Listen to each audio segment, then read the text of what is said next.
It began with silence on the map table, a long silence. Red and blue pins were frozen in place, but one thin arrow kept stretching forward, far beyond where it was supposed to stop. The room smelled of cigarette smoke and cold coffee. Supreme Allied Commander General Dwight D. Eisenhower stared at the map, then looked up slowly. His voice was calm, but tight. "That was not my order, General." The man he was speaking to was George Smith Patton, commander of the U.S. Third Army. And in just 36 hours, Patton had driven his forces nearly 150 kilometres across France, shattering German defences, ignoring planned pauses, and rewriting the Allied timetable. If you want more content like this, subscribe now and comment below. This was not a story of disobedience alone. It was a story of speed, pressure, ego, fear, and a war that could turn on a single decision made in the heat of motion. To understand how this moment happened, you have to go back to the summer of 1944, when the war in Western Europe was balanced on a knife edge.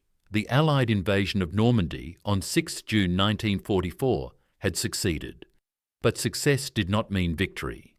The beaches were secure, but the Allies were trapped in the Norman hedgerows, fighting yard by yard against experienced German divisions.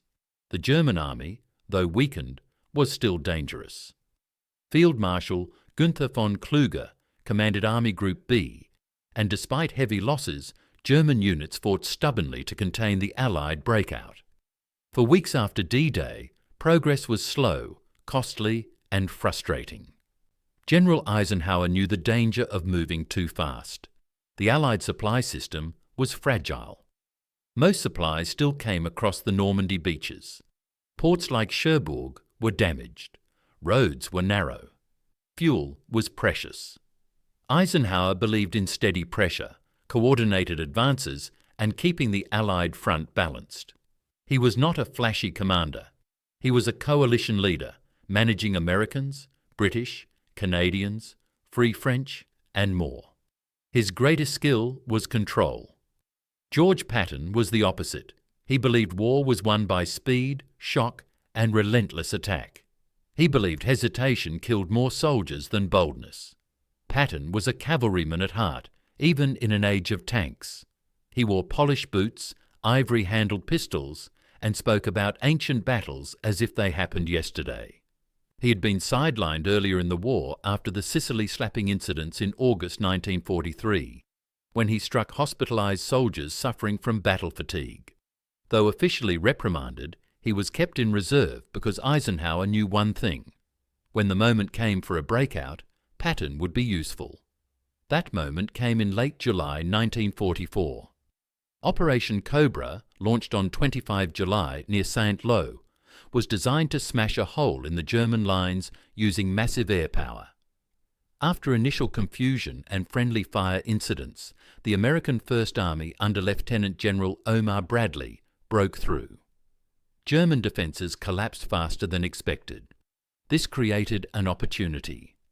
Eisenhower activated Patton's Third Army on 1 August 1944.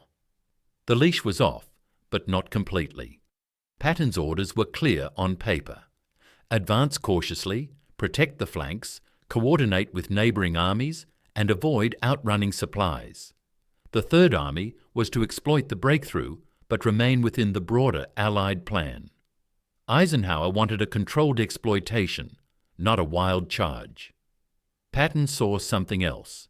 He saw open country, broken enemy units, and roads leading deep into France. He saw German formations retreating in confusion. He believed this was the moment to strike hard and fast, before the enemy could recover. Patton famously said that a good plan violently executed now is better than a perfect plan next week. In early August, he decided to act on that belief. On 2 August 1944, Patton's Third Army surged forward from the Avranches area, the gateway out of Normandy. This area, near the Couesnon River, had been the bottleneck of the Allied breakout. Once through, the countryside opened up. American armoured columns rolled forward, engines roaring, dust clouds rising behind them. Units like the 4th Armoured Division and the 6th Armoured Division pushed east and south with incredible speed. Patton drove his headquarters forward constantly. He hated staying still. He believed a commander should be close to the action, feeling the pace. His staff struggled to keep up. Radio messages came in faster than they could be logged. Fuel trucks raced forward day and night. Engineers repaired bridges under fire. Infantry rode on tanks, hanging on wherever they could. By 3rd August, Patton's forces had crossed into Brittany, heading toward towns like Rennes and Nantes. German resistance was light in many places. Entire units surrendered. Others fled. The German command was slow to react. Hitler was still obsessed with holding ground, issuing no retreat orders that made little sense in a collapsing situation. This paralysis gave Patton the freedom he thrived on. But with speed came risk. Patton's flanks were exposed. His supply lines stretched thin. Fuel consumption skyrocketed. The Third Army was burning through thousands of gallons of gasoline every hour. Eisenhower's staff grew nervous. Reports showed Patton advancing far beyond planned phase lines. The arrow on the map kept moving. On 4th August 1944, in just over 36 hours of sustained movement, elements of the Third Army had advanced close to 150 kilometres from their starting points. This was almost unheard of in the European theatre. Even German blitzkrieg advances earlier in the war rarely maintained that pace under contested conditions. Patton was doing it with mixed units, in a crowded battle space, with limited supplies. Eisenhower was informed of the situation at his headquarters, then located near Granville, before later moving closer to Paris. He was not angry at first. He was concerned. He understood the opportunity Patton was exploiting, but he also saw the danger. German forces could counterattack. The Allies could overextend. A fast advance that turned into a disaster could undo weeks of hard-won progress. Eisenhower ordered Patton to slow down and align with the overall plan. The message was clear. Consolidate gains, secure supply lines, wait for neighbouring armies to catch up. Patton did not stop. He adjusted, but he kept pushing. He believed the Germans were finished in that sector. He believed delay would give them time to form a new defensive line. He believed history would judge speed, not caution. This is where the tension peaked. When Eisenhower later confronted Patton about the advance, his words were simple and direct. "That was not my order, General." It was not a shouted accusation. It was worse. It was a statement of authority. Patton did not deny it. He did not apologize in the way Eisenhower expected. He explained. He argued that the enemy was broken, that the chance had to be taken. He pointed to captured towns, prisoners, and intact bridges. He argued that slowing down would cost more lives in the long run.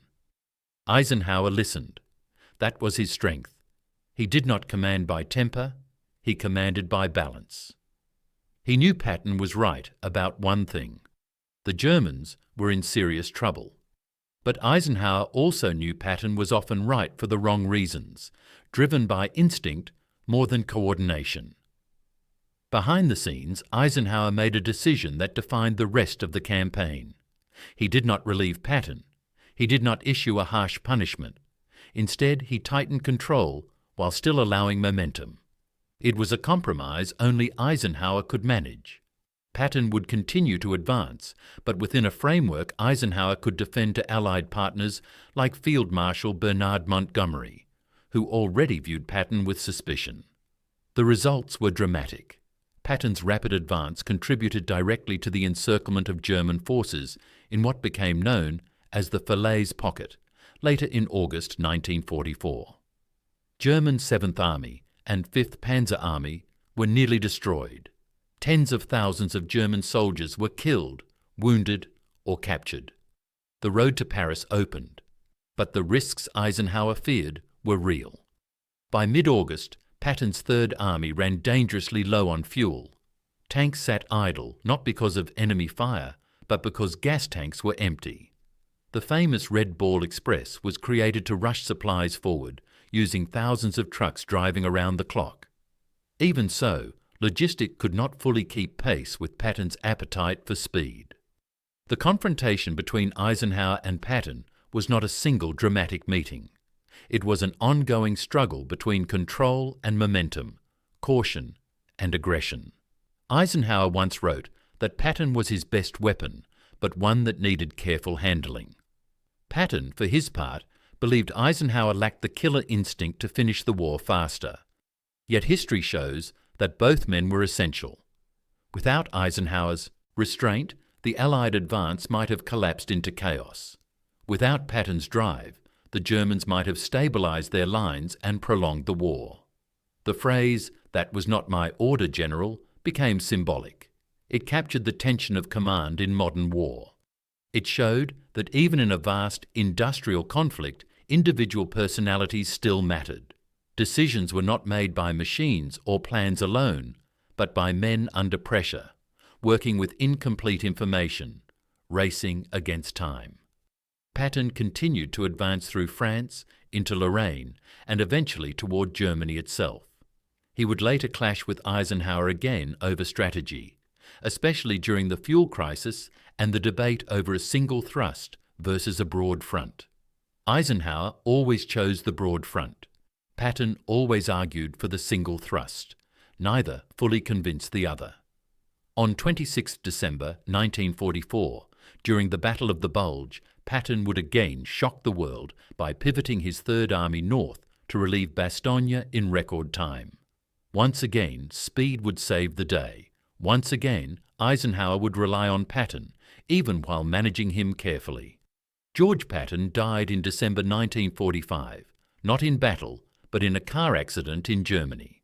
Eisenhower would go on to become President of the United States. Their wartime relationship remained one of the most studied command partnerships in military history.